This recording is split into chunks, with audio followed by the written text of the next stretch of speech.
Rizwan, a weary traveler, arrived at an old, desolate farmhouse in the countryside just before sunset. The wooden structure stood against the orange sky, its windows broken, its door barely hanging from its hinges. Crows perched on the rusted windmill nearby, their eyes following him as he stepped onto the overgrown path. As Rizwan pushed the door open, the hinges creaked like a dying breath.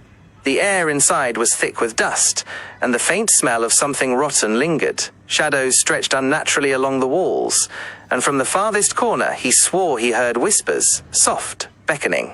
In the dim light, Rizwan spotted an old portrait above the fireplace, a family of 4, dressed in old-fashioned clothes. But something was wrong. Their faces were blurred, and their eyes were empty hollows. The longer he stared, the more he felt their gaze burning into his skin. A floorboard creaked upstairs. Rizwan froze. The sound was slow, deliberate. He turned toward the staircase, its wooden steps shrouded in darkness. A shadow moved at the top. Not human, not animal, just a shifting mass of black. Gathering his courage, Rizwan took a step forward, his hand brushing against the wall. The texture felt wrong, wet, sticky. He looked down. A symbol had been carved into the wood, deep and jagged, filled with a dark, oozing substance. The air grew colder, and the whispers turned into a chorus of hissing voices.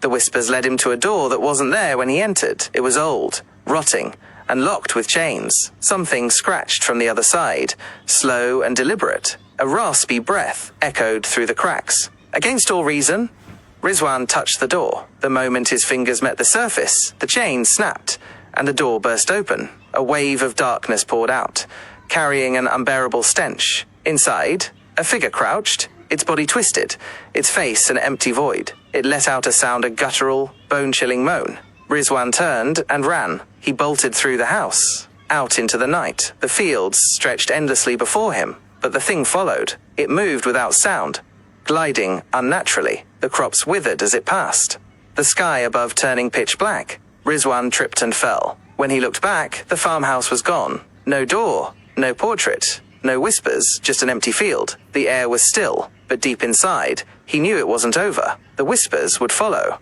They always did.